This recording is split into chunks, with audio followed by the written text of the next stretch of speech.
شريك له وأشهد أن محمدا عبد الله ورسوله الذي أرسله بالحق بشيرا ونذيرا وداعيا إلى الله بإذنه وسراجا منيرا أما بعد فإن أصدق الحديث كتاب الله وخير الهدي هدي محمد صلى الله عليه وسلم وشر الأمور محدثاتها وكل محدثة بدعة وكل بدعة ضلالة وكل ضلالة في النار. فقد قال الله تبارك وتعالى في كلامه المجيد وفرقانه الحميد. أعوذ بالله من الشيطان الرجيم. بسم الله الرحمن الرحيم.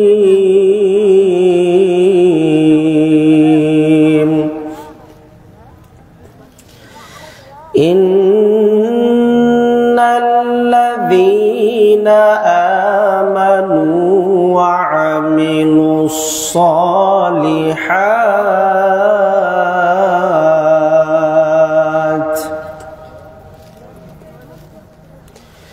إنا لنضيع أجر من أحسن عملا.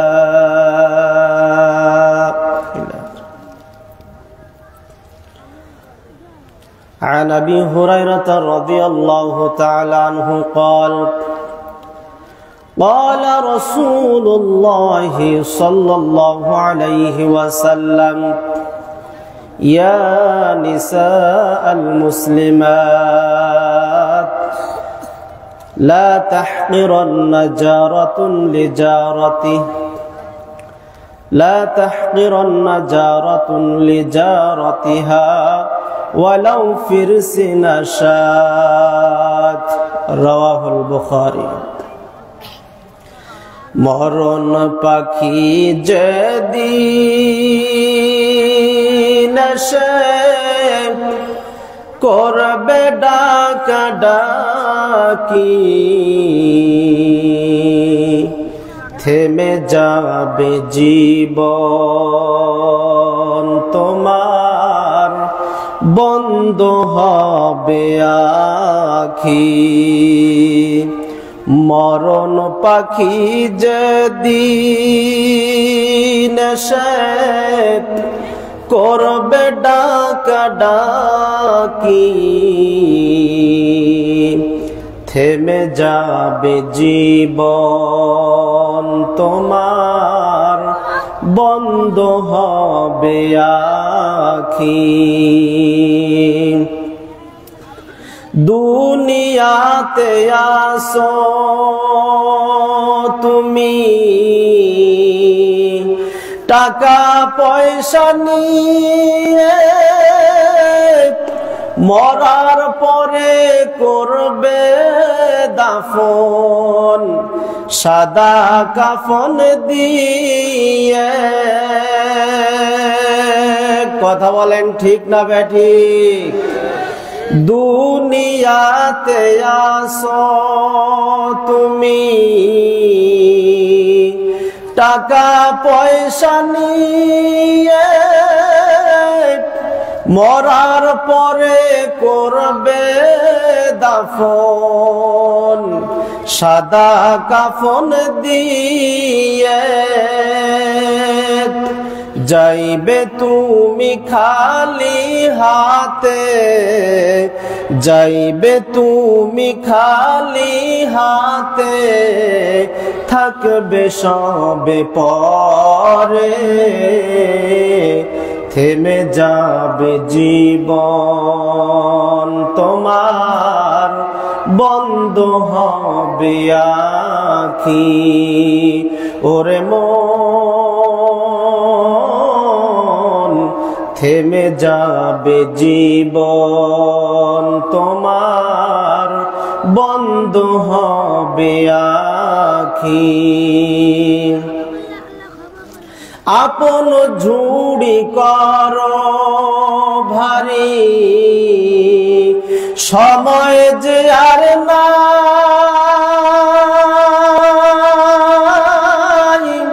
মরণ পাখি দিলে রে ডাক, রবে নাই উপায়। আপন ঝুড়ি করো ভারী, সময় যে আর নাই, মরণ পাখি দিলে রে ডাক, রবে নাই উপায়। খাসা ছেড়ে উড়াল দেবে, খাসা ছেড়ে উড়াল দেবে, কেমনে ধরে রাখি, থেমে যাবে জীবন তোমার, বন্ধ হবে আখি। ওরে মন,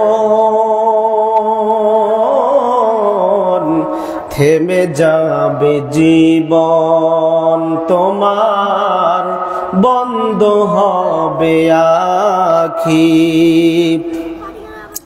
দুনিয়ারি রং তামাশায় আসো তুমি মেতে, মরার পরে করবে দাফন, এই দুনিয়া ছাড়তে হবে পরকালে যেতে।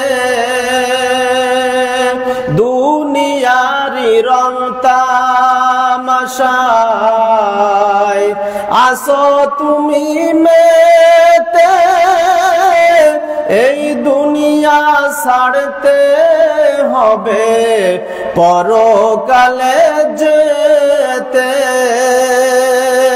জান্নাত জাহান্নামের কথা, জান্নাত জাহান্নামের কথা মনে আসে নাকি,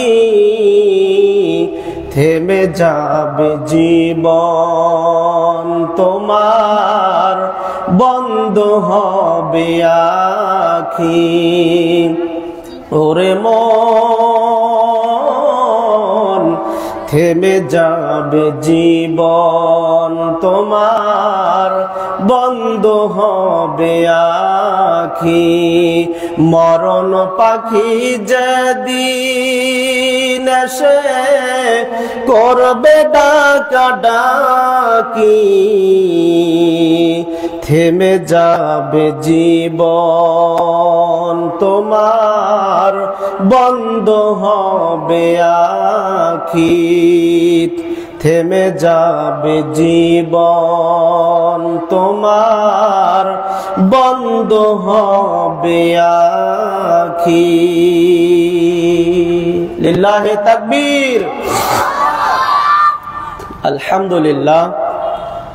দেওয়ানজি দিঘি দাখিল দারুস সুন্নাহ সালাফিয়া ইসলামিয়া এতিমখানা ও হাফিজিয়া মাদ্রাসার উদ্যোগে 2 দিন ব্যাপী 17, 18 সোমবার ও মঙ্গলবার 2 দিন ব্যাপী ইসলামী মহাসম্মেলনের আজকে প্রথম দিনের সম্মানিত সুযোগ্য সভাপতি মৌলানা আশরাফ উদ্দিন আহমেদ সুপার দেওয়ানজি দিঘি দাখিল মাদ্রাসা, সহ সভাপতিত্ব করবেন আলহাজ মোহাম্মদ নুরুল ইসলাম, সভাপতি অত্র মাদ্রাসা।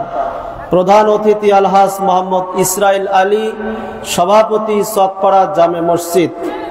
আরো অন্যান্য বিশেষ অতিথিবৃন্দ, দূর দূরান্ত থেকে ওলামায়ে কেরাম, বিশেষ করে আমার ওস্তাদ এবং আমার ওস্তাদ সমতুল্য মুরব্বিয়ানে কেরাম, আমার সামনে বসা ইসলাম প্রিয়, দিন প্রিয় মুসলিম ভাইয়েরা, পর্দার আড়াল থেকে শুনছেন আবেদা সালেহা, সর্বগুণে গুণান্বিতা আমার মা ও ভগ্নীগণ, আমরা সর্বপ্রথম সে আল্লাহ সুবহানাহু ওয়া তাআলার দরবারে শুকরিয়া আদায় করি যে আল্লাহ সুবহানাহু ওয়া তাআলা শত কর্মব্যস্ততা থেকে ফারেক করে, কেননা অনেক মানুষ এখনো অনেক ব্যস্ততার মধ্যে আছে, কথা বলেন ঠিক না বেঠিক?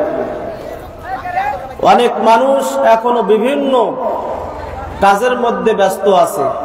এই ব্যস্ততা থেকে ফারেক করে নির্দিষ্ট সময়ে কিছু মুসলিম ভাই ও বোনকে একটি দ্বীনি মাজলিসে এসে কোরআন ও সহিহ হাদিস থেকে আলোচনা শোনার জন্য এবং আমাদেরকে করার জন্য যে আল্লাহ পাক এই সুযোগ করে দিলেন, তৌফিক এনায়েত করলেন। আল্লাহ সুযোগ না দিলে, তৌফিক না দিলে সম্ভব হতো? এজন্য শুকরিয়া আদায় করতে হবে কার? এজন্য আমরা তার বারগাহে অন্তরের অন্তঃস্থল থেকে সবটুকু আবেগ উজাড় করে দিয়ে শুকরিয়া আদায় করে বলি আলহামদুলিল্লাহ। প্রিয় নবী জনাবে মুহাম্মদুর রাসূলুল্লাহ সাল্লাল্লাহু আলাইহি ওয়াসাল্লামের প্রতি অগণিত অসংখ্য সহস্র দরুদ ও সালাম বর্ষিত হোক, যেই নবীর উদ্দেশ্য বাস্তবায়নে আজকে আমাদের এই ক্ষুদ্র প্রচেষ্টা, সেই নবীর প্রতি সংক্ষিপ্ত আকারে দরুদ পাঠ করি। আল্লাহুম্মা সাল্লি আলাইক, আল্লাহুম্মা বারিক আলাইক। সম্মানিত উপস্থিতি, আজকে সংক্ষিপ্ত পরিসরে আলোচনার বিষয় কিভাবে আমরা জান্নাত যাব। এই জান্নাতে যাওয়ার ছোট ছোট কিছু ক্ষুদ্র কিছু আমলের কথা আমি আজকে আপনাদের সামনে বলবো। শুনবেন তো? ধৈর্য সহকারে শুনবেন তো? বলি ইনশাআল্লাহ। সুবহানাহু ওয়া তাআলা আমাদের শেষ পর্যন্ত থাকার তৌফিক দান করুন এবং আমাদের জবান থেকে কোরআন ও সহিহ হাদিস থেকে হক কথাগুলো বলার তৌফিক দান করুন, বলি আমিন। আমরা যারা এখানে এসেছি, আমাদের একটাই উদ্দেশ্য যে এখানে আসব, কোরআন হাদিস থেকে কিছু কথা শুনব, এরপরে সেগুলি আমরা আমল করব, তদন্তের ভিত্তিতে আমল করব। এরপরে সেই আমল করার পরে আল্লাহ আমাদের নেকি দিবেন, সেই নেকি নিয়ে জান্নাত যাব। কথা বলেন ঠিক না বেঠিক? উদ্দেশ্য কিন্তু এমনই হওয়া চাই, উদ্দেশ্য এমনই হতে হবে। এছাড়া আপনার অন্য কোনো উদ্দেশ্য যদি থেকে থাকে, ভিন্ন কোনো উদ্দেশ্য, যেমন বিভিন্ন মাহফিলে আমরা যখন যাই দেখি কিছু যুবক পোলাপান, ওরা স্টেজে থাকে না, ওরা বাড়িতে বলে আসে আব্বু আম্মুকে যে আব্বু আম্মু আজকে অমুক জায়গায় মাহফিল, সেখানে আমরা ওয়াজ শুনতে যাব। কিন্তু সে ওই ওয়াজ মাহফিলে না এসে তার বান্ধবীকে ফোন দিয়ে বলেছে অমুক জায়গায় ওয়াজ মাহফিলে আসিও। এমনিতে তো আমাদেরকে ঘর থেকে বের হতে দেয় না, তো ওই দিন আমরা ওখানে দেখা করব। তুমিও মাহফিলে ওয়াজ শোনার কথা বলে আসবে, আমিও আব্বুর কাছে এই কথা বলে আসব। এবার তারা মাহফিলে এসে, এবার ওয়াজ মাহফিলে এসে ওয়াজ মাহফিলের প্যান্ডেলে তারা থাকে না। কোথায় থাকে? ওই বিভিন্ন জায়গায় সাইটে সুটে তাদেরকে পাওয়া যায়। কথা বলেন ঠিক না বেঠিক? কিছু যুবক পোলাপান আছে, এরা মহিলা প্যান্ডেলের সামনে উকি ঝুঁকি করে। কথা বলেন ঠিক না বেঠিক? এখানে হয়তো সেরকম নাই, কিন্তু বিভিন্ন জায়গায় দেখা যায়। এমন কি এই ওয়াজ মাহফিলের কথা বলে তারা এসে এখান থেকে পালিয়ে বিবাহ করে। কথা বলেন ঠিক না বেঠিক? আছে না নাই? তো এইরকম উদ্দেশ্য নিয়ে যারা আসবে, তারা কি এই মাজলিসের যে গুরুত্বের কথা আল্লাহ এবং তার নবী বলেছেন, তারা কি সেই ফজিলতের আওতায় পড়বে? অথবা এমন কিছু লোক আছে এরা কি বলে, দেখি বক্তা তো এখনো ওঠে নাই, যাই ধীরে ধীরে যাই। আবার কিছু লোক আছে তারা পিছনে দাঁড়িয়ে থাকে, আছে না, দাঁড়িয়ে থাকে, মনে মনে চিন্তা করে দেখি যদি ওয়াজ ভালো হয়, ভালো লাগে, অথবা যদি বক্তার সুর ভালো হয়, অথবা যদি ভালো লাগে তাহলে এসে বসবো। অনেকে আছে সামনে এসে বসতে চায় না, ওই পিছনে বসে, ভালো না লাগে ওই দিক থেকে আস্তে করে কেটে পড়বে, আছে না নাই এমন লোক? এই উদ্দেশ্য থাকলে হবে? হবে না। এই জন্য উদ্দেশ্য নিয়াত হতে হবে আমাদের পরিষ্কার। কেননা রাসূলুল্লাহ সাল্লাল্লাহু আলাইহি ওয়াসাল্লাম বলেছেন, ইন্নামাল আ'মালু বিন্নিয়াত। প্রত্যেকটা কাজ নির্ভর করে কিসের উপরে? নিয়াতের উপর নির্ভর করে প্রত্যেকটা কাজ। সুতরাং আপনি যেই নিয়াত করে এখানে আসবেন, ফলাফল কিন্তু তাই হবে। নাওয়া শব্দের অর্থ হলো বিচি বা আটি। আপনি যদি আম গাছের বিচি লাগান তাহলে আম গাছ হবে, আপনি যদি জাম গাছের বিচি লাগান তাহলে জাম গাছ হবে। তো আপনি যদি আম গাছের আশা করে জামের আশা করেন তো হবে? এটা যেমন সম্ভব নয়, আপনি এখানে যে উদ্দেশ্যে যে নিয়াত করে আসবেন, আল্লাহ আপনার সেই নিয়াত পুরা করবে। যদি আপনার উদ্দেশ্য নিয়াত এটা ছাড়া অন্য কোনো ভিন্ন নিয়াত হয়ে থাকে, আল্লাহ সেটা পূরণ করাবে, কিন্তু আপনি এই মাজলিসের যে ফজিলতের আওতাভুক্ত হবেন না। এই মাজলিসগুলিতে এসে কোরআন ও হাদিস থেকে আলোচনা শুনলে, অনেক লম্বা হাদিস, আমি সেদিকে যাচ্ছি না, শুধু এতটুকুই বলবো যে এখানে এই মাজলিসগুলিতে আসলে আল্লাহ পাক তাদেরকে ক্ষমা করে জান্নাত দেওয়ার ঘোষণা দিয়েছেন। সুবহানাল্লাহ। তাহলে বলেন তো, এই মাহফিলগুলো কি প্রতিদিন হবে?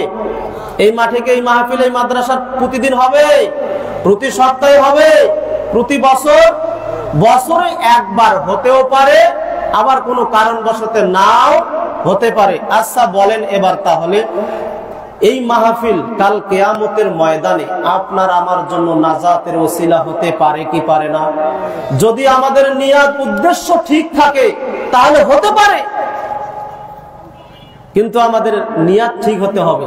এজন্য আসুন আমরা কথা বেশি না বাড়িয়ে আমরা আমাদের নিয়াতকে পরিশুদ্ধ করে আমরা এই নিয়াতে সেখানে বসবো যে কোরআন হাদিস থেকে আলেম ওলামারা যে আলোচনা করবেন সেগুলি তদন্তের ভিত্তিতে আমরা আমল করার চেষ্টা করব বলি ইনশাআল্লাহ। আল্লাহ আমাদের সবাইকে সেই তৌফিক দান করুন বলি আল্লাহুম্মা আমিন। আমি বিষয় নিয়েছিলাম যে ইসলামের মধ্যে কিছু ক্ষুদ্র ক্ষুদ্র আমল রয়েছে, ছোট ছোট আমল, যে আমলগুলি করার মাধ্যমে মানুষ জান্নাতে যেতে পারে। পারে কি পারে না? তবে ইসলামের কিছু মৌলিক ইবাদত রয়েছে, সেগুলি আবার ঠিক রাখতে হবে। যেমন আপনি সালাত আদায় করবেন, সালাত আদায় করার আগে কি করতে হয়? উযু করার দরকার আছে না নাই? এখন আপনি যদি উযু ছাড়াই আপনি সালাত আদায় করেন, হবে? এক ব্যক্তি শুধু উযু করে আর চলে যায়, উযু করে আর চলে যায়। তো আরেক ব্যক্তি বলল, ভাই আপনি শুধু উযু করেন আর চলে যান, কারণ কি? বলছে, আমি অমুক মাহফিলে এক বক্তার কাছ থেকে, আলেমের কাছ থেকে ওয়াজ শুনেছি, সহিহ হাদিস তিনি বলেছেন যে কোন ব্যক্তি যদি উযু করার পরে উযুর দোয়া বলে তাহলে তার জন্য জান্নাতের 8টা দরজা খুলে যায়। সুবহানাল্লাহ। তো বলল যে আমি তো উযু করেই জান্নাতে যেতে পারবো, তো আমার নামাজ পড়ার দরকার আছে? আছে? তো এইরকম আবার হলে হবে না। ইসলামের মধ্যে ছোট ছোট কিছু আমল রয়েছে, সেগুলো আপনাকে জান্নাতে নিয়ে যাওয়ার জন্য সহযোগিতা করবে। কিন্তু ইসলামের মৌলিক যে ইবাদত, যেমন সর্বপ্রথম আপনাকে ঈমান আনতে হবে। কি আনতে হবে? ঈমান ছাড়া কিন্তু আপনার কোনো আমল আপনার আমল নামায় লেখা হবে। আপনি যত বড়ই ভালো আমল করুন না কেন, যত সুন্দরই আপনি আমল করুন না কেন, সেই আমল আপনি যে করবেন এর আগে যদি আপনার ঈমান না থাকে, ঈমান নামক শব্দটি, এই ঈমান যদি আপনি নিয়ে না আসেন, তাহলে কোন আমলের নেকি আপনার আমল নামায় লেখা হবে না। এখন অনেক মানুষ আমাদের সমাজে আছে, মনে করে আমি তো মুসলমানের ঘরের সন্তান, তাই না? আমার বাপ দাদা মুসলমান, আমার বাবাও হজ করে এসেছে, দাদাও হজ করে এসেছে, আছে না নাই এমন? তো সেই ঘরের সন্তান চিন্তা করে যে আমার নামাজ পড়ার দরকার কি, আমার ঈমান আনার দরকার কি? আচ্ছা বলেন তো, আপনি বাড়ি থেকে সুন্দর করে উযু করে এসেছেন, মসজিদে ঢোকার আগে আপনার বায়ু বের হয়েছে, উযু থাকবে? উযু আছে? এমত অবস্থায় নামাজ পড়লে নামাজ হবে? নামাজ হবে? বলেন হবে না। এটা যেমন হবে না, অনেকে মনে করে আমি তো বাপ দাদার পৈতৃক সূত্রে আমি হলো মুসলিম, আমি কেন ঈমান আনতে যাব। কিন্তু ওই বেটা যে শিরিক করার কারণে, মাজারে সিজদা দেওয়ার কারণে, তাবিজ ঝুলার কারণে, শিরিকি কর্মকাণ্ডের সাথে জড়িত হওয়ার কারণে, ইসলামকে আপনার অস্বীকার করার কারণে, কোরআনের আয়াতকে বিধানকে অস্বীকার করার কারণে তার যে ঈমান চলে গেছে, এদিকে তার ভ্রুক্ষেপ নাই। সে মনে করে বসে আছে আমি মুসলমানের ঘরের সন্তান, আমি মুসলমান, আমার ঈমান আছে। বলেন, উযু করার পূর্বে বায়ু বের হলে যেমন উযু থাকে না, নষ্ট হয়ে যায়, ঈমান ভঙ্গের তেমন কিছু কারণ রয়েছে। সেই কারণগুলির মধ্যে মোটামুটি 10টা কারণ রয়েছে। এগুলির মধ্যে একটা কারণ যদি আপনার দ্বারা সংগঠিত হয়, তাহলে আপনার ওই রকম উযু যেমন থাকে না বায়ু বের হলে, এই কারণ সংগঠিত হলে আপনার ঈমান থাকবে না, ঈমান চলে যাবে। পুনরায় কালেমায়ে শাহাদাত পাঠ করার মাধ্যমে আপনাকে ঈমান আনতে হবে। বলবেন এই কথা মনে হয় নয়া শুনলাম, নতুন শুনলাম। জি না, ঈমান ভঙ্গের কারণ রয়েছে। উযু ভঙ্গের যেমন কারণ রয়েছে, ঈমান ভঙ্গেরও তেমন কারণ রয়েছে। কিন্তু আজকে আমরা সেদিকে ভ্রুক্ষেপ করি না, তারপরও চুপ করে বসে থাকি আমার ঈমান আছে। কিন্তু ওই গতকালকে মাজারে যা সেজদা দিয়ে আসলো, গণকের কাছে গিয়ে সে তাবিজ নিয়ে এসেছে, ঈমান আছে। অথবা ইসলামের কোন বিষয় নিয়ে টিটকারি করেছে, বলেছে এই কোরআন দিয়ে দেশ পরিচালনা করা সম্ভব নয়, এটা 1500 বছর আগে নাজিল হয়েছে, সুতরাং এই কোরআন দিয়ে দেশ চালা সম্ভব নয়। আছে না নাই এমন লোক? এটা এখন বর্তমান ডিজিটাল যুগ। এই ডিজিটাল যুগে এসে আপনাদের নতুন নতুন আইনের মাধ্যমে যখন যা দরকার সেটা পাশ করে দেশ চালাতে হবে, এই বিশ্বাস যদি কারো মধ্যে থাকে, তাহলে সে কুফরি করবে, তার ঈমান থাকবে না। নতুন করে তাকে ঈমান আনতে হবে। নামাজ পড়লেও বুঝতে হবে ওর ঈমান নাই। কি নাই? ঈমান নাই। সম্মানিত উপস্থিতি, আমি সেদিকে যাচ্ছি না, আপনাদেরকে শুধু এতটুকুই বলতেছি যে সর্বপ্রথম ঈমান আনতে হবে। ঈমান না থাকলে আপনি সমাজে যত ভালো কাজই করুন না কেন, কোন ভালো কাজের নেকি আপনার আমলনামায় লিপিবদ্ধ হবে না। এজন্য 1 নাম্বার ঈমান। ঈমান আনার সাথে সাথে সালাত আদায় করতে হবে। সালাত ইসলামের স্তম্ভ সমূহের মধ্যে সবচেয়ে বড় স্তম্ভ এবং প্রধান স্তম্ভ হচ্ছে সালাত। অনেক মানুষ আছে সালাত পড়ি না, নিজেকে ঈমানদার ভেবে বসে আছে, আছে না? অথচ সালাত আদায় না করলে সে মুসলিম থাকে না। সে কি থাকে না? সে মুসলিম থাকে না। বাইনাল আবদি ওয়া বাইনাল কুফরি ওয়া শিরকি তারকুস সালাত। একজন বান্দা কাফের মুশরিকের মধ্যে, একজন মুসলিম আর কাফের মুশরিকের মধ্যে পার্থক্য হলো সালাত। সুতরাং যে ব্যক্তি সালাত আদায় করবে সে মুসলিম, যে সালাত আদায় করবে না সে মুসলিম নয়। সুতরাং ঈমান আনার পরে পরে সালাত আদায় করতে হবে। টাকা পয়সা থাকলে আপনার যাকাত দিতে হবে, হজ করতে হবে। সামনে আসতেছে সিয়ামের মাস, সিয়াম থাকতে হবে। আপনি যদি কাজের অজুহাতে সিয়াম না থাকেন, তাহলে যেতে হবে কোথায়? সিয়াম আদায় না করার কারণে জাহান্নামে যেতে হবে। আর আপনি যদি সিয়াম আদায় করেন, তাহলে সিয়ামের বরকতে, সিয়ামের বদৌলতে আল্লাহ কাল কিয়ামতের ময়দানে আপনাকে নিজ হাতে পুরস্কার দিবেন। এবং রাইয়ান নামক এমন একটি জান্নাত রয়েছে, যেই জান্নাত দিয়ে শুধুমাত্র কেবলমাত্র সিয়াম পালনকারীরাই ওই দরজা দিয়ে প্রবেশ করবে। সিয়ামকারীরা যখন প্রবেশ করবে, এরপরে ওই দরজা একেবারে বন্ধ করে দেওয়া হবে, আর কোনোদিন সেই দরজা খোলা হবে না। সিয়াম যে ব্যক্তি আদায় করবে সেই রাইয়ান নামক দরজা দিয়ে প্রবেশ করতে পারবে। সামনে সিয়ামের মাস, আমরা সিয়াম থাকবো তো? আমরা কি সিয়াম থাকবো? সিয়াম না থাকলে কিন্তু হবে না। এগুলি ইসলামের স্তম্ভ। এই খুঁটি আছে, যে কোনো একটা খুঁটি না থাকলে কি আপনার এই ছাদ থাকবে না। ঠিক তদ্রূপ ভাবে এই সিয়াম হচ্ছে একটি স্তম্ভ। সিয়াম আপনাকে থাকতে হবে। এরপরে হালাল হারামের বিষয় আছে। আপনার ইনকামটা যদি হারাম হয়, অবৈধ পন্থায় হয়, তাহলে আপনি যতই ওই ভালো আমল করুন না কেন, আপনার কোনো আমল কাজে আসবে? আসবে? আসবে না। এই জন্য হালাল হারামটা বিবেচনা করে চলতে হবে। ইসলামের এই মৌলিক বিষয়গুলি আপনার ঠিক রাখার পরে আপনি ইসলামের মধ্যে ক্ষুদ্র ক্ষুদ্র কিছু আমল রয়েছে, সেই আমলগুলি করলে আল্লাহ আপনার উপরে রাজি খুশি সন্তুষ্ট হয়ে আল্লাহ আপনাকে জান্নাত দিতে পারে কি পারে না? দিতে পারে। এরকম অসংখ্য ঘটনা কোরআন এবং হাদিসে রয়ে গেছে। আমি যতটুকু পারি আপনাদের সামনে কিছু ক্ষুদ্র আমলের কথা আজকে বলবো। আল্লাহ সুবহানাহু ওয়া তাআলা আমাদের ধৈর্য সহকারে শোনার তৌফিক দান করুন, বলি আমিন। আল্লাহ রাব্বুল আলামিন বলেন, ইন্নাল্লাযীনা আমানু ওয়া আমিলুস সালিহাত ইন্না লানুযী'ু আজরা মান আহসানা আমালা। আল্লাহ রাব্বুল আলামিন এখানে বলতেছেন, নিশ্চয়ই যারা ঈমান এনেছে, সৎ কর্ম করেছে, তাদের নেকিগুলো তারা ছোট আমল করুক আর বড় আমল করুক, ক্ষুদ্র করুক আর বড় করুক, কোন আমল আল্লাহ নষ্ট করে দেন না। আপনি ক্ষুদ্র থেকে ছোট কোনো সৎ কাজ, নেকির কাজ যদি করেন, সেটাও আল্লাহ কি করবেন না? নষ্ট করবেন না, বরং আল্লাহর ফেরেশতা দিয়ে সেগুলো লিপিবদ্ধ করে রাখবেন। বলেন সুবহানাল্লাহ। তাই তো আল্লাহ রাব্বুল আলামিন বলেন, فمن يعمل مثقال ذرة خيرا يره ومن يعمل مثقال ذرة شرا يره। আল্লাহ রাব্বুল আলামিন বলেন, কোন ব্যক্তি যদি যারা পরিমাণ, অনুপরিমাণ, ক্ষুদ্র পরিমাণ কোন ভালো কাজ করে, নেকির কাজ করে, আল্লাহর ফেরেশতারা তাও লিপিবদ্ধ করে রাখবেন।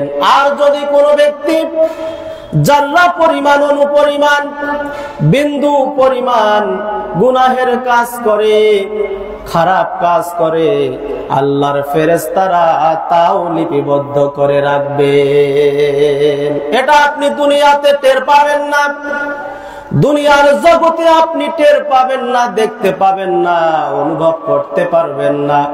এটা কাল কিয়ামতের ময়দানে বিচারের কাঠগড়ায় আপনার আমলনামা আল্লাহ পড়তে দিবেন। আল্লাহ বলেন, ইকরা কিতাবাক কাফা বিনাফসিকাল ইয়াউমা আলাইকা হাসিবা। আল্লাহ বলেন, কিয়ামতের দিনে তার আমলনামা তার সামনে পড়তে দেওয়া হবে। এরপরে আমলনামা একটা একটা করে পড়ার পরে দেখবে, আহারে এ কেমন আশ্চর্যজনক কিতাব, এ কেমন আশ্চর্যজনক আমলনামা। এই আমলনামার মধ্যে আমি ক্ষুদ্র ছোট কিছু আমল করেছি, তাও দেখি এখানে লেখা আছে। ক্ষুদ্র ক্ষুদ্র অনুপরিমাণ, যারা পরিমাণ গুনাহের কাজ করেছি, তাও দেখি এখানে লেখা আছে, সব কিছু লেখা আছে। একদিন একজনকে শুধু আমি ধমক দিয়েছিলাম, চোখ দেখিয়েছিলাম, একটা থাপ্পড় মেরেছিলাম, আল্লাহ তাও দেখি এখানে লেখা আছে। এ কেমন আশ্চর্যজনক কিতাব। এই বিচারের কাঠগড়ায় মানুষ সেই দিন দেখতে পাবে, দুনিয়াতে কে কোথায় কি করেছে, সেখানে সব আয়নার মতো ঝকঝক করে দেখতে পাবে। আমাদের কি সেই দিনের কথা স্মরণ হয়? স্মরণ হয়? বিশ্বাস আছে যে হাসরের ময়দানে একদিন আমাকে বিচারের সম্মুখীন হতে হবে আল্লাহর সামনে? এই বিশ্বাস কি আছে? হাসরের দিনের যে কি অবস্থা হবে, কি যে অবস্থা হবে, যার একদিন হবে এই দিনের 50,000 বছরের সমান। সেই জায়গার আমরা চিন্তা করি না। ওহ গো আল্লাহ মাবুদ মৌলা, আমায় করিও পার। হাসর মিজান ফুলসেরাতে আল্লাহ, হাসর মিজান ফুলসেরাতে আল্লাহ, কেমনে হব রে পার। ওহ গো আল্লাহ মাবুদ মৌলা, আমায় করিও পার। বলি আমিন। হাসর ও মিজান ফুলসেরা কিয়ামতের দিন বড় ভয়াবহ দিন, বড় ভয়াবহ স্থান, বড় ভয়াবহ জায়গা। সেই দিনের চিন্তা একটু করুন। সেখানে প্রত্যেককে 5টা প্রশ্ন করা হবে। 5টা প্রশ্নের উত্তর দিতে না পারলে চুল পরিমাণ সামনে পিছে ডানে বামে অগ্রসর কেউ হতে পারবে না। সেদিনের সেই 5টা প্রশ্নের জবাব আমাদেরকে দিতে হবে। কোন পথে সময় ব্যয় করেছেন, এটা একটা প্রশ্ন থাকবে। যৌবনকালটা কোন পথে ব্যয় করেছেন? যুবক, তুমি আজকেও সেই গাঞ্জার পুরিয়া নেশার বোতল নিয়ে তোমার বন্ধু বান্ধবকে নিয়ে, তোমার বন্ধুদেরকে নিয়ে তুমি আজকেও গাছতলায়, সেই পাথারের মাঝে, ডিপ টিউবওয়েলের পাশে, সেই নিরিবিলি জায়গায় তুমি আজকেও মদ খেয়ে মাতাল হয়ে ঘুরে বেড়াচ্ছ। অথচ যুবক, তোমার এই যৌবনকালটা আল্লাহর পথে ব্যয় করার কথা ছিল। তোমার এই যৌবনকালের সময়টা আল্লাহর ইবাদতে কাটানোর কথা ছিল। আজকে এখানে তাফসিরুল কোরআন মাহফিল হচ্ছে, ইসলামী জালসা হচ্ছে, কোরআন হাদিস থেকে আলোচনা হচ্ছে। এটা বছরে প্রতিদিন, আপনার এটা প্রতি সপ্তাহে হবে না, প্রতিদিন হবে না, বছরে শুধু একবার। তোমার উচিত ছিল আজকে এখানে সময় দেওয়া। সম্মানিত মুরব্বিয়ান ইকরাম, আপনাকেও বলছি, আজকে যেই ছেলেটা, যেই মেয়েটা এখনো মার্কেটে ঘুরে বেড়াচ্ছে, আপনার যেই সন্তান নেশার বোতল নিয়ে নেশা খেয়ে মাতাল হয়ে ঘুরে বেড়াচ্ছে, যেই ছেলে আপনার গাঞ্জা খেয়ে ঘুরে বেড়াচ্ছে, সিগারেট খেয়ে ঘুরে বেড়াচ্ছে, নামাজ না পড়ে ঘুরে বেড়াচ্ছে, সেই ছেলেটা, সেই মেয়েটা কিন্তু কোনো হিন্দুর মেয়ে নয়, কোনো খ্রিস্টানের মেয়ে নয়, কোনো ইহুদির বাচ্চা নয়। কথা বলেন ঠিক না বেঠিক? ওটা আপনার আমার কারো ছেলে মেয়ে। কথা বলেন ঠিক না বেঠিক? তাহলে তাকে কে শাসন করবে? আপনার ছেলেকে কে শাসন করবে? আপনার ছেলে আজকে এই পথে নাই কেন? ইসলামের পথে নাই কেন? আজকে সিগারেট খেয়ে ঘুরে বেড়াচ্ছে কেন? একটু চিন্তা করুন। আপনার ছেলের মধ্যে আপনি ছোটবেলায় দিন শিক্ষা দেন নাই, মাদ্রাসায় পড়ান নাই, মক্তবে পাঠান নাই, কোরআন শিক্ষা দেন নাই, হাদিস শিক্ষা দেন নাই, ইসলামের মৌলিক বিধানগুলো আপনি আপনার ছেলে মেয়েকে, ছোট বাচ্চা, ছোট কালে শিক্ষা দেন নাই। তাই আজকে আপনার সন্তান আপনাকে চিনে না, তাই আজকে আপনার সন্তান আপনাকে বৃদ্ধাশ্রমে রেখে আসে। কথা বলেন ঠিক না বেঠিক? আপনি জরিপ করে দেখবেন, কোন আলেম ওলামা, কোন হুজুর, কোন মাওলানা সাহেবের পিতা মাতা কোন বৃদ্ধাশ্রমে আছে? যত সব জেনারেল শিক্ষিত এবং এই সব গুন্ডা পান্ডা তাদের সন্তান, তারা আজকে তাদের বাবা মাকে কোথায়? বৃদ্ধাশ্রমে রেখে আসে। নাউযুবিল্লাহ। এজন্য এখনো সময় আছে, নিজেরা আলেম হন, নচেত সন্তানকে আলেম বানান, অথবা আলেমদের সাথে ভালো সম্পর্ক রাখেন। ভালো সম্পর্ক রাখতে হবে, এখনো সময় আছে। আমরা বলতেছি না আপনার সন্তান ডাক্তার হওয়া যাবে না, ইঞ্জিনিয়ার হওয়া যাবে না, এটা বলছি না। ডাক্তার বানান, ইঞ্জিনিয়ার বানান, যা কিছুই বানান, কিন্তু ইসলামের মৌলিক শিক্ষাটা তাকে আগে দেন। তাহলে আপনার ছেলে ডাক্তার হওয়ার পরে কারো কিডনি বিক্রি করবে না।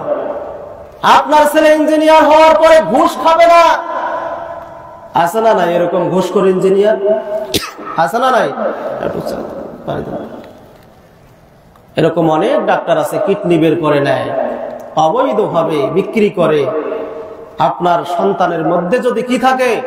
ইসলামের জ্ঞান থাকে, হালাল হারাম সে চিন্তা ভাবনা করে চলে, এগুলো সে যদি বোঝে, তাহলে দেখবেন আপনার ছেলে নিষ্ঠার সাথে ডাক্তারি করবে, আপনার ছেলে নিষ্ঠার সাথে ইঞ্জিনিয়ারিং করবে। কথা বলেন ঠিক না বেঠিক? কথা কি ভুল বলছি? বলেন।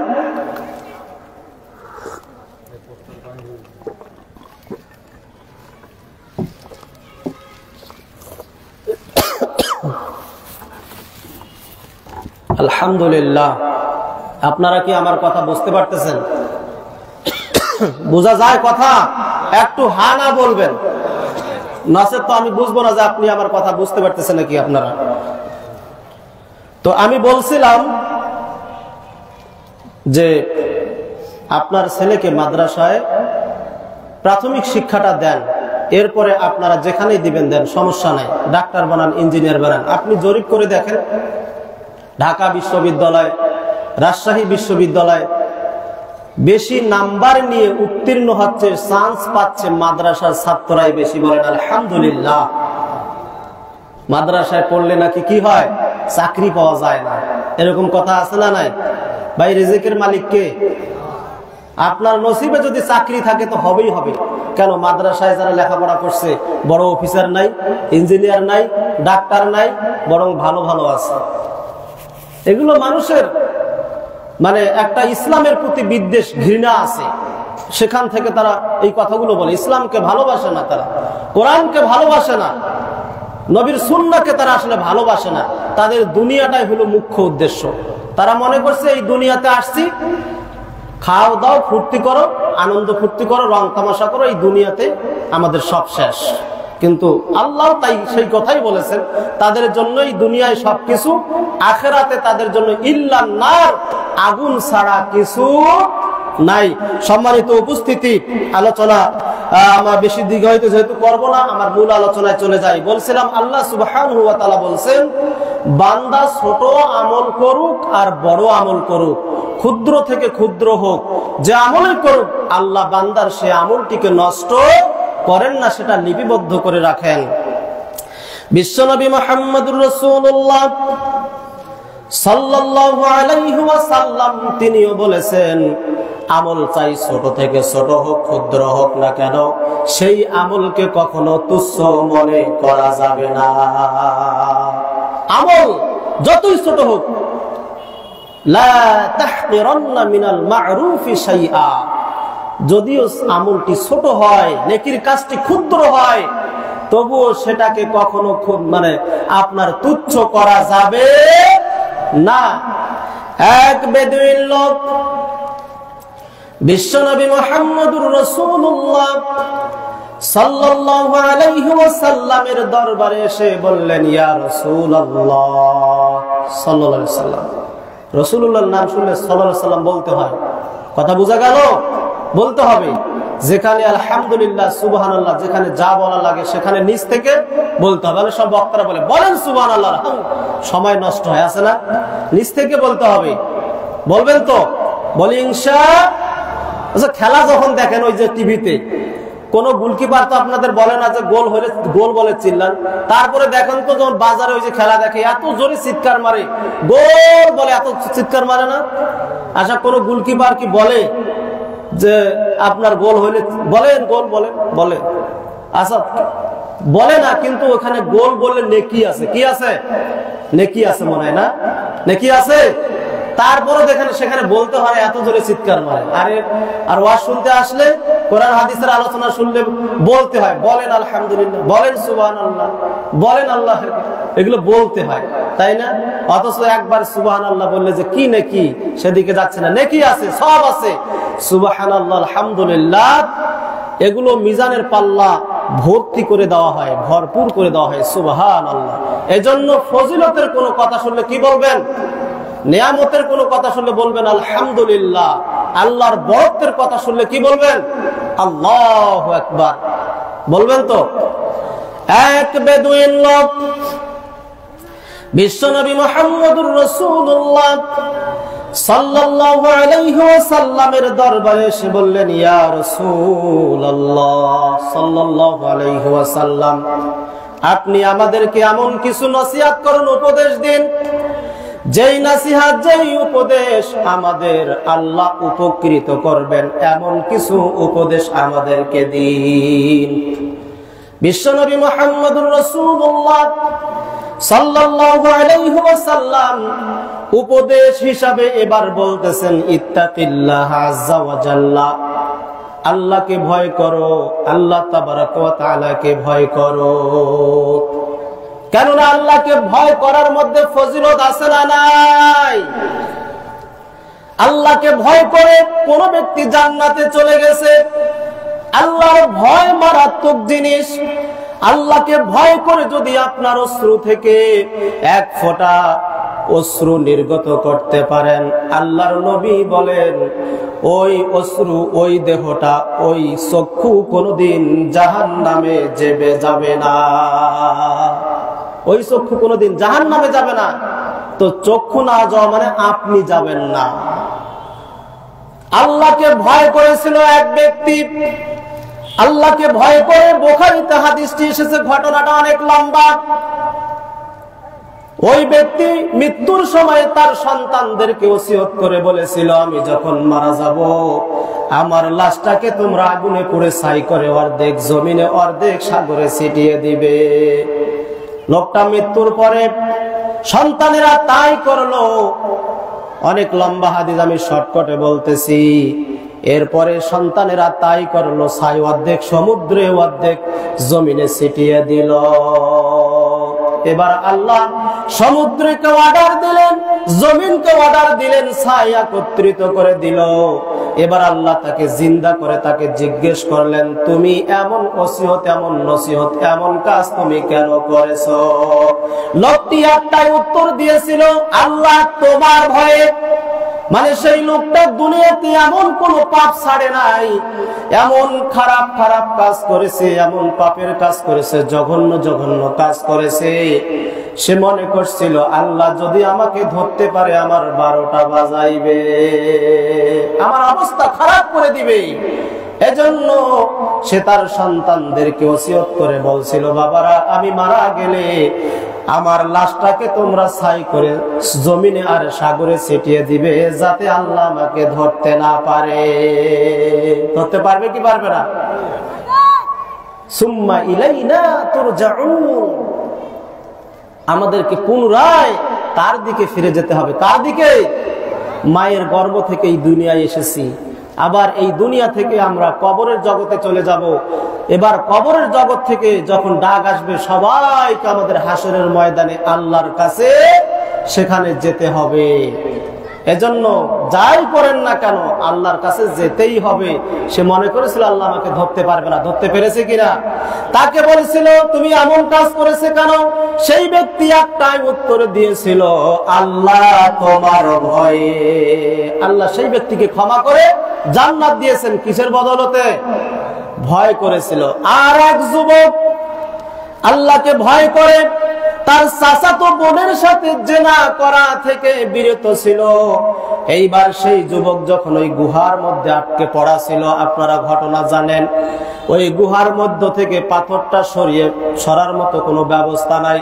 যুবক এবার আল্লাহর কাছে দোয়া করেছিল, আল্লাহ আমি যদি সেদিন আমার চাচাতো বোনের সাথে তোমার ভয়ে আমার চাচাতো বোনের সাথে জিনা করা থেকে বিরত থাকি, আল্লাহ তোমার সন্তুষ্টির জন্য এই কাজ যদি আমি না করে থাকি আল্লাহ, তাহলে এই গুহার মধ্য থেকে, গুহার মুখ থেকে পাথরটি সরিয়ে দিন। পাথর আল্লাহ সরিয়ে দিয়েছেন কিনা? পাথর সরিয়ে দিয়ে তাদেরকে আল্লাহ সেখান থেকে মুক্তি দিয়েছেন। বলেন সুবহানাল্লাহ।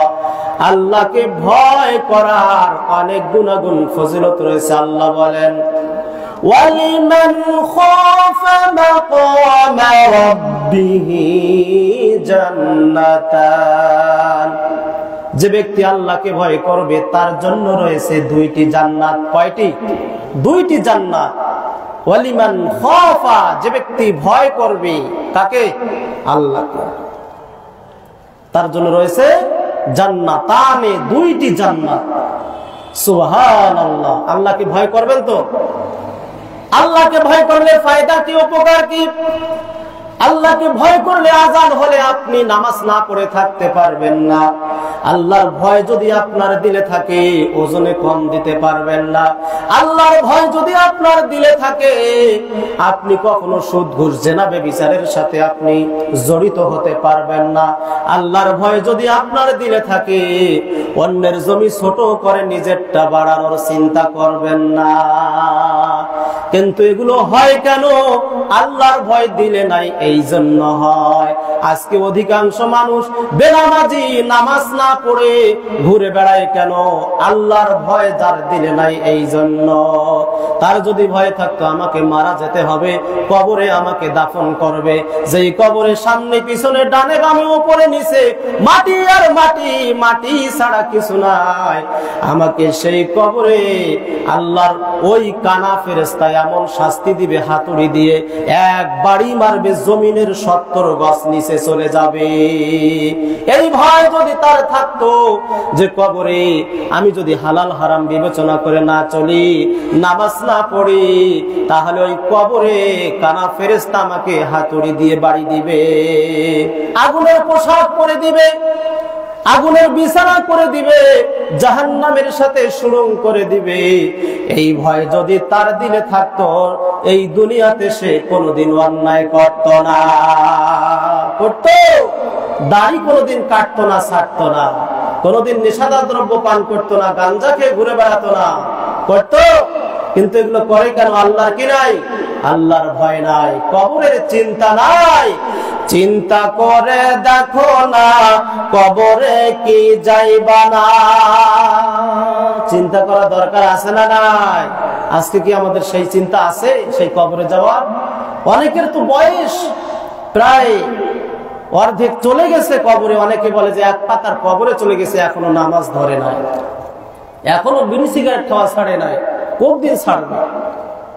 এখনো তার ভাবসাবে অন্যরকম, এখনো সে মানুষকে অশ্লীল ফাহিশা কথা বলে গালিগালাজ করে, অথচ লোকটির বয়স 50-60 বছর হয়ে গেছে, একটা পা কবরে চলে গেছে, এরপরেও তার হুঁশ হয় না যে ওই কবরে আমাকে যেতে হবে। অন্যের জমি জোর করে জবরদস্তি করে দখল করে খায়, এরপরও তার হুঁশ হয় না আমাকে একদিন কবরে যেতে হবে। চিন্তা করে দেখো না কবরে কি যাইবা না, যেই কবরে আল্লাহ ছাড়া বন্ধু কেহ মিলবে না। চিন্তা করে দেখো না কবরে কি যাইবা না, এ দুনিয়ায় সবই পর, কবর যে তোর আসল ঘর। কথা বলেন ঠিক না বেঠিক? এই যে ঘুমাচ্ছেন মনে হয়। এ দুনিয়ায় সবই পর, কবর যে তোর আসল ঘর। কেমনে সেথায় থাকবে পড়ে শুধুই মাটির বিছানা। চিন্তা করে দেখো না কবরে কি যাইবা না, যেই কবরে আল্লাহ ছাড়া বন্ধু কেহ মিলবে না। চিন্তা করে দেখো না কবরে কি যাইবা না, এ দুনিয়া সারিয়া কোথায় যাবি পালাইয়া। পালানোর জায়গা আছে? এ দুনিয়া সারিয়া কোথায় যাবি পালাইয়া, মরণ তোমায় লইবে ঘিরি যতই করো বাহানা। চিন্তা করে দেখো না কবরে কি যাইবা না, যেই কবরে আল্লাহ ছাড়া বন্ধু কেহ মিলবে না। চিন্তা করে দেখো না কবরে কি যাইবা না, অবশেষের ঠিকানা শুধুই মাটির বিছানা। লিল্লাহে তাকবীর। আলোচনা কি চলবে? লিল্লাহে তাকবীর। সম্মানিত উপস্থিতি, বলছিলাম ওই চলে যায় ওই বেদুইন সাহাবী আল্লাহর নবীকে বলছিলেন যে আমাদেরকে কিছু উপদেশ নাসিহা করুন, যে উপদেশের মাধ্যমে আল্লাহ আমাদের উপকৃত করবেন। আল্লাহর নবী সাল্লাল্লাহু আলাইহি ওয়াসাল্লাম এবার উপদেশ দিচ্ছেন, ইত্তাকিল্লাহা আযজা ওয়া জাল্লা, আল্লাহকে ভয় করবে, আল্লাহ তাবারাক ওয়া তাআলাকে ভয় করতে হবে। আমরা এতক্ষণ শুনলাম আল্লাহকে ভয় করার গুরুত্ব, ফজিলত আছে, আছে না নাই? আছে। এরপরে আল্লাহর নবী সাল্লাল্লাহু আলাইহি ওয়াসাল্লাম বললেন আল্লাহকে ভয় করবে, ওয়ালা তাহকিরান্না মিনাল মা'রুফি শাইআ, আর ছোট থেকে ছোট, ক্ষুদ্র থেকে ক্ষুদ্র আপনার কোন সৎ কাজকে কখনো তুচ্ছ মনে করবে না। ওয়ালাউ আন তুফরিজ যদিও সেটা তোমার পান পাত্রের অবশিষ্ট সামান্য পানি থাকে, এই পানিটুকু অপর কোন দিনী ভাই, অপর কোন দিনী মুসলিম ভাই, অপর কোন প্রাণী যেই হোক না কেন, তাকে পান করার মাধ্যমে যদি এই ছোট্ট কাজ হয়, তবু এই ক্ষুদ্র ছোট্ট কাজটাকে, এই নেকির কাজটাকে কখনো তুচ্ছ মনে করবে না। কেননা পানি কি জিনিস মরুভূমির মধ্যে গেলে টের পাওয়া যায় কি যায় না? মরুভূমির মধ্যে এরকম ঘটনা অনেক রয়েছে। আপনি মরুভূমির মধ্যে চলতেছেন, আপনি বোতলে একটু পানি নিয়েছেন, পানি নিয়ে এবার মরুভূমির মধ্যে আপনি পান করেছেন, পান করার পরে সামান্য একটুকু পানি বোতলের মধ্যে রয়ে গেছে। আপনি চিন্তা করতেছেন এই পানিটুকু আমি রেখে কি করব, এটা ফেলে দেই? না না, এটা ফেলবেন না। এই পানিটুকু হয়তোবা কারো উপকারে আসতে পারে কি পারে না। হঠাৎ আপনি চলতেছেন, সামনে একজন আপনার কোনো প্রাণী হাঁপাচ্ছে পানির পিপাসায়, অথবা কোনো মানুষ আপনার পানির পিপাসায় হাঁপাচ্ছে। দেখা গেল আপনার ওই সামান্য পানিটুকু পান করার মাধ্যমে, ওই পানিটুকু পান করার কারণে আপনার তার প্রাণটা বেঁচে গেল। দয়ার নবী বিশ্ব নবী মুহাম্মদুর রাসূলুল্লাহ সাল্লাল্লাহু আলাইহি ওয়াসাল্লাম বলছেন, এই জন্য যে তোমরা ছোট থেকে ছোট, ক্ষুদ্র থেকে ক্ষুদ্র, এমনকি তোমাদের অবশিষ্ট পান পাত্রের সামান্য পানি, এই পানি অপর কাউকে পান করার মাধ্যমে এই নেকির কাজটা, ভালো কাজটাকেও কখনো ক্ষুদ্র মনে করবে না। এবার আসি কিছু আমলের কথা বলি, সময় বেশি আর হাতে নাই, ক্ষুদ্র ক্ষুদ্র কিছু আমলের কথা বলি। নাম্বার 1, নাম্বার কি? 1 নাম্বার বলি, রাসূলুল্লাহ সাল্লাল্লাহু আলাইহি ওয়াসাল্লাম বলতেছেন, বাইনামা রাজুলুন يمشي في طريق وجد غصن شوك على الطريق فأخره فشكر الله له فغفر له। হাদিসটি বুখারীর মধ্যে এসেছে।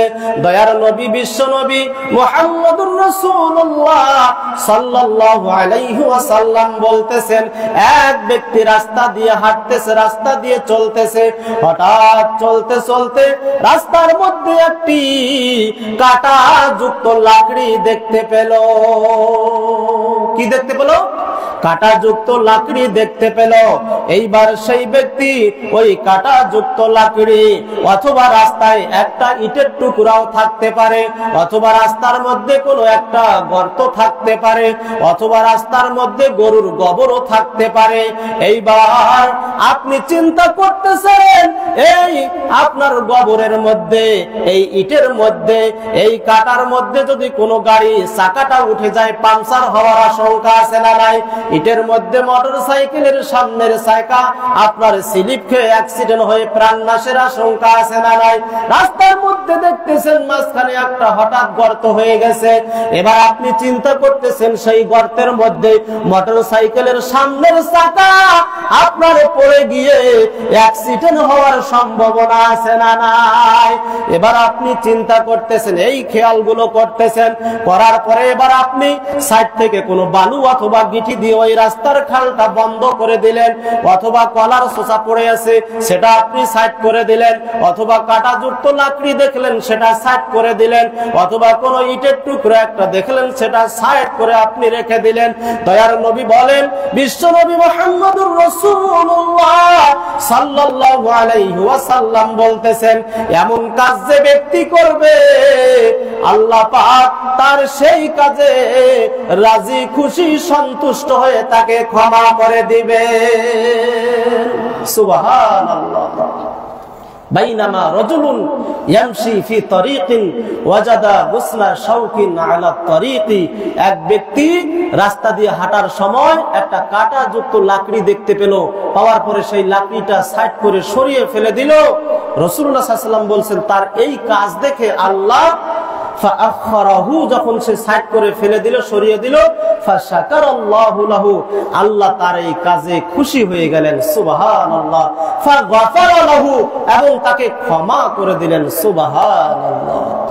তাহলে আমাদের মাঝে এমন কোন ব্যক্তি, আমরা তো রাস্তা দিয়ে হাঁটি না, চলি কি চলি না, এরকম বস্তু যখন আমরা কখনো দেখবো আর আমরা যদি ওটা সাইড করে সরিয়ে ফেলে দেই, তাহলে আল্লাহ আমাদের উপর রাজি খুশি সন্তুষ্ট হয়ে জান্নাত দিতে পারে কি পারে না? পারে কি পারে না? আমরা যদি এই খেয়ালে, এই চিন্তা ভাবনা করে, এই নিয়াতে যদি সাইড করে দেই, অবশ্যই অবশ্যই আল্লাহ আমাদের এই কাজও রাজি খুশি সন্তুষ্ট হয়ে আমাদেরকে ক্ষমা করে আল্লাহ আমাদেরকে জান্নাত দিয়ে দিবেন। বলেন সুবহানাল্লাহ। আল্লাহ কোন ব্যক্তিকে ক্ষমা করে দেওয়া মানে কি? আল্লাহ তাকে কোথায় দিবেন? ক্ষমা করে তাকে আল্লাহ জান্নাতে দিবেন। আল্লাহ আমাদের এই কাজগুলি, ক্ষুদ্র ক্ষুদ্র ছোট ছোট কাজগুলি করার তৌফিক দান করেন, বলি আল্লাহুম্মা আমিন। নাম্বার 1 গেল। নাম্বার 2 নাম্বার ক্ষুদ্র আমলের কথা বলি। এক বেশ্যা মহিলা কুকুর ছানাকে পানি পান করার কারণে, এক বেশ্যা মহিলা দেখলো একটা কুকুর ছানা পানির পিপাসায় সে হাঁপাচ্ছে।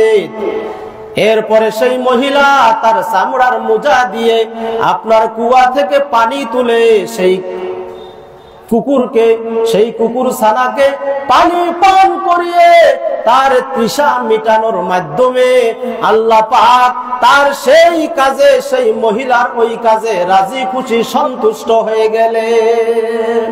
সুবহানাল্লাহ। আল্লাহ সেই বেশ্যা মহিলাকে, তার প্রতি খুশি হয়ে তাকে ক্ষমা করে আল্লাহ সেই মহিলাকে জান্নাত দিয়ে দিলেন। সুবহানাল্লাহ। দেখেন, সামান্য কাজ, ক্ষুদ্র কাজ। এই ঘটনা বিশ্বনবী মুহাম্মদুর রাসূলুল্লাহ সাল্লাল্লাহু আলাইহি ওয়াসাল্লাম যখন সাহাবীদের সামনে বর্ণনা করলেন, সাহাবীদের সামনে বর্ণনা করার পরে সাহাবীরা বললেন, ইয়া রাসূলুল্লাহ সাল্লাল্লাহু আলাইহি ওয়াসাল্লাম, প্রাণীর সেবায় করায় কি কোনো নেকি আছে? আপনি যে বললেন সেই বেশ্যা মহিলা কুকুর ছানাকে পানি পান করে জান্নাতে চলে গেল, তাহলে কি আপনার প্রাণীর সব সেবা করায় কি নেকি আছে? তাহলে প্রাণীর সেবা করে জান্নাতে যাওয়া যায়, তাহলে নেকি আছে? বিশ্বনবী মুহাম্মদুর রাসূলুল্লাহ সাল্লাল্লাহু আলাইহি ওয়াসাল্লাম বললেন, ফি কুল্লি জাতিন কাবিদিন রাতবাতিন আজরুন, প্রত্যেক তাজা কলিজার বিনিময়ে, সেবার বিনিময়ে নেকি আছে। সুবহানাল্লাহ। বলবেন, আমার বাড়িতে যে গাভী আছে, আমার বাড়িতে যে প্রাণী আছে, সেই প্রাণীর যে আমি সেবা করতেছি, জি, আপনি সেই প্রাণীর সেবা করতেছেন, সেই প্রাণীর সেবা করার মধ্যেও নেকি রয়েছে। হাদিসের মধ্যে এসেছে, এক মহিলা বিড়াল ছানাকে কষ্ট দেওয়ার কারণে সেই মহিলা জাহান্নামে যাবে। অপর পৃষ্ঠায় এক মহিলা কুকুর ছানাকে পানি পান করার কারণে জান্নাতে যাবে। তাহলে প্রাণীর সেবায় নেকি আছে, প্রাণীকে কষ্ট দিলে আপনার জাহান্নাম তার জন্য রয়েছে। অনেকে প্রাণীকে, পশু প্রাণীকে গাধার মতো পিটায়, পিটায় না, অমানুষের মতো মারে। অনেকে, ওই যে আগে দেখছিলাম হাল চাষ করতো গরু দিয়ে, করতো না?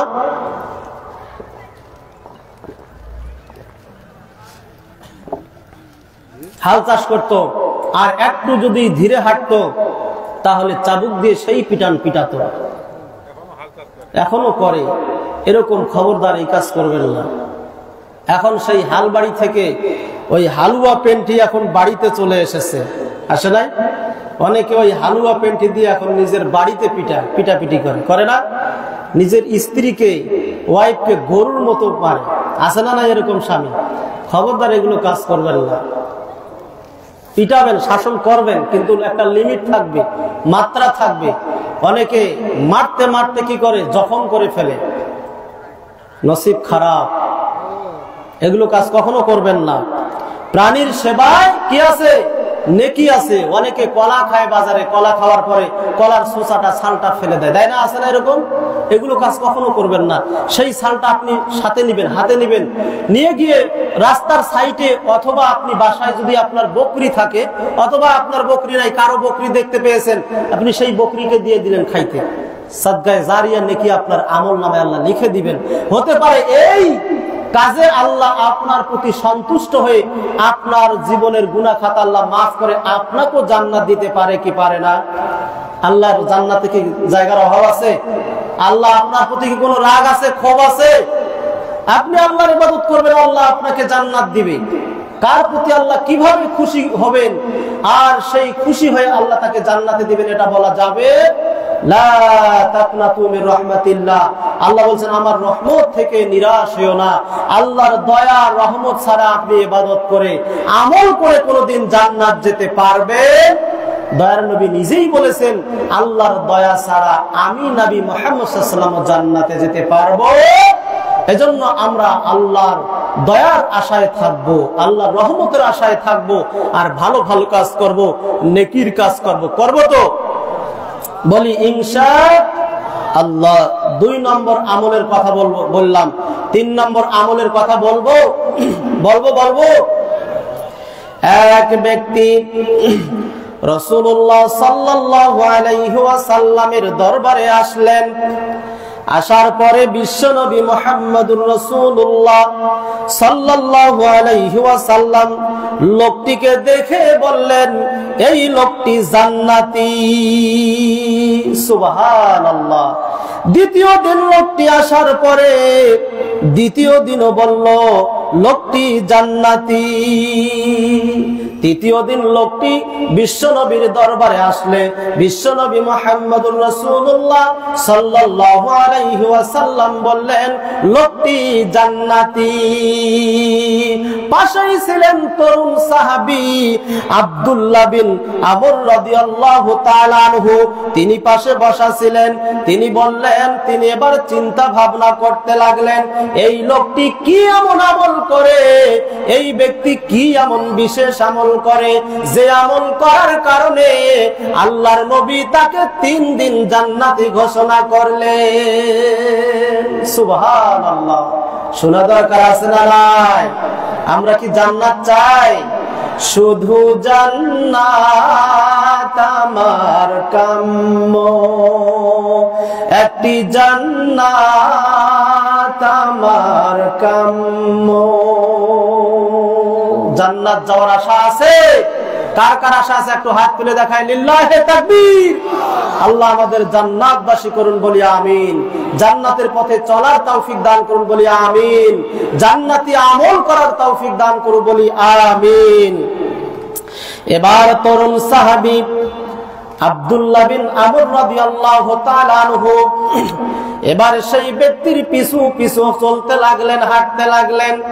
যেতে যেতে যখন ওই লোক যেই ব্যক্তি আপনার জান্নাতের সুসংবাদ পেল সেই ব্যক্তির বাড়িতে যখন তিনি চলে গেলেন, আব্দুল্লাহ বিন আমর রাদিয়াল্লাহু তাআলা আনহু তার পিছু পিছু চলে গেলেন।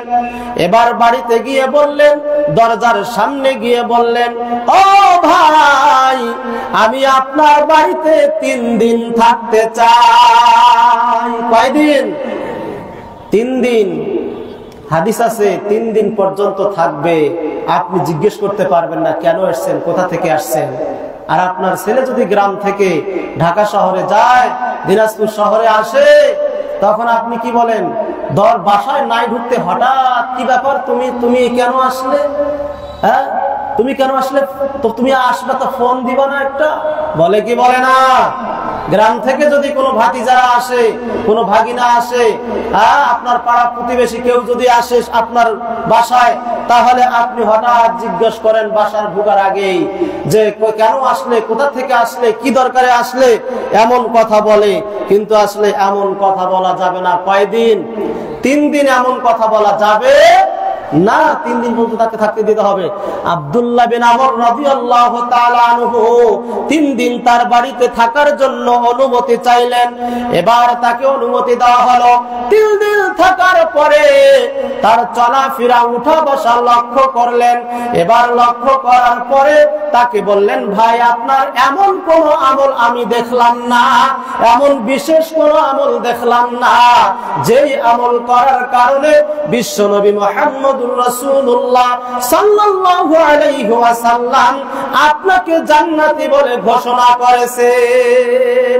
এবার সেই ব্যক্তি বললেন, আব্দুল্লাহ বিন আমর রাদিয়াল্লাহু তাআলা আনহুর কথার জবাবে বললেন, ও ভাই, আমার তেমন কোনো বিশেষ আমল নাই, আমি সাধারণ মুসলিমদের মতোই আমল করি, তবে একটা আমল আমি করি, ওয়ালা আহসাদু আহাদান আলা খায়র, আমি কারো ভালো দেখলে হিংসা করি না। আব্দুল্লাহ বিন আমর রাদিয়াল্লাহু তাআলা আনহু তরুণ সাহাবী বললেন, এই কারণেই তো আল্লাহর নবী তোমাকে জান্নাতি ঘোষণা করেছেন, যেই কাজটা আমাদের দ্বারা হয় না। কেননা আমরা একই মায়ের পেটের 5 সন্তান, এক ভাই আরেক ভাইয়ের ভালো দেখতে পারি না, এক হুজুর আরেক হুজুরের ভালো দেখতে পারি না। অনেক সময় আমরা এরকম লক্ষ্য করি, এক আলেম আরেক আলেমের ভালো দেখতে পারে, এরকম অনেক ঘটনা আছে, আমি সেদিকে যাচ্ছি না। সেই ব্যক্তি কারো ভালো দেখলে হিংসা করত না। এই জন্য এই আমল করার কারণে বিশ্বনবী মুহাম্মদুর রাসূলুল্লাহ সাল্লাল্লাহু আলাইহি ওয়াসাল্লাম সেই ব্যক্তিকে জান্নাতি ঘোষণা করেছেন। বলেন সুবহানাল্লাহ। আমরা কি কারো ভালো দেখলে হিংসা করব না? সম্মানিত উপস্থিতি, আমার পিছনে বক্তা চলে এসেছেন, প্রধান বক্তা সুদূর নওগাঁ সাপাহার থেকে তিনি এসেছেন, হাফেজ মাওলানা মোহাম্মদ কাউসার মাহমুদ। তিনি কিছুক্ষণ পরে আপনাদের সামনে আসবেন, আপনারা শেষ পর্যন্ত থাকবেন বলি ইনশাআল্লাহ। এজন্য আমি আমার আলোচনার দীর্ঘায়িত করব না। মা বোনদের সম্পর্কে কিছু বলতে চাইছিলাম, কিন্তু সময় যেহেতু আর পাওয়া গেল না, এজন্য আমি আর তাদের সম্পর্কে কিছু বলা হলো না। তবে মা বোনদেরকে এতটুকু অনুরোধ করব, আপনারা যদি 4টা আমল করতে পারেন, তাহলে জান্নাতের 8টা দরজার যে কোনো দরজা দিয়ে প্রবেশ করতে পারবেন বলি ইনশাআল্লাহ। 4টা আমল করবেন। আমলগুলি আপনারা অনেকেই জানেন। লজ্জাস্থানের হেফাজত করতে হবে, 5 ওয়াক্ত সালাত আদায় করতে হবে, এরপরে সিয়াম থাকতে হবে, এরপরে আপনাকে স্বামীর ইতাআত করতে হবে, আনুগত্য করতে হবে। আজকে মা বোনেরা সবকিছু করতে চাই, পর্দা করতে চাই না। ঠিক কথা বলেন, ঠিক না বেঠিক? আজকে অনেক মা বোন, অনেক মেয়েরা মাথায় কাপড় না দিয়ে, আপনার পর্দা না করে, বরখা না পরে তারা আজকে বাহিরে উলঙ্গ ভাবে বেল্লাপনা ভাবে আপনার তারা বাহিরে চলাফেরা করে। আসলে পর্দা করা কিন্তু ফরজ বিধান। নামাজ পড়া যেমন ফরজ, পর্দা করাও ঠিক তেমন ফরজ। কথা বলেন, ঠিক না বেঠিক? আজকে আপনারা মহিলারা পর্দা করে বের হতে চাই না। মা বোনদের সম্পর্কে একটি জাগরণী বলবো, এটার মাধ্যমে অনেক উপদেশমূলক কথা আছে। এখান থেকে আপনারা শিক্ষা নিয়ে অন্তত আপনারা বরখা পরে, পর্দা করে, মাথায় কাপড় দিয়ে আপনারা বাহিরে চলাফেরা করার চেষ্টা করবেন বলি ইনশাআল্লাহ। যেই মেয়েটা রাস্তাঘাটে মাথায় কাপড় নাই, বুঝতে হবে সেই মেয়েটার লজ্জা শরম নাই। লিল্লাহে তাকবীর। যেই মেয়েটা রাস্তাঘাটে মাথায় কাপড় নাই, বুঝতে হবে সেই মেয়েটার লজ্জা শরম নাই। কথা বলেন, ঠিক না বেঠিক? কিছু মেয়ে নিজের দেহ পার্কেও দেখায়, লজ্জা না থাকিলে কি আর লজ্জা দেওয়া যায়? যেই মেয়েরা ঠোঁটে মুখে মারে কত রং, রাস্তাঘাটে বাসে উঠে দেখায় কত ঢং। কথা বলেন, ঠিক না বেঠিক? কিছু মেয়ে নিজের দেহ পার্কেও দেখায়,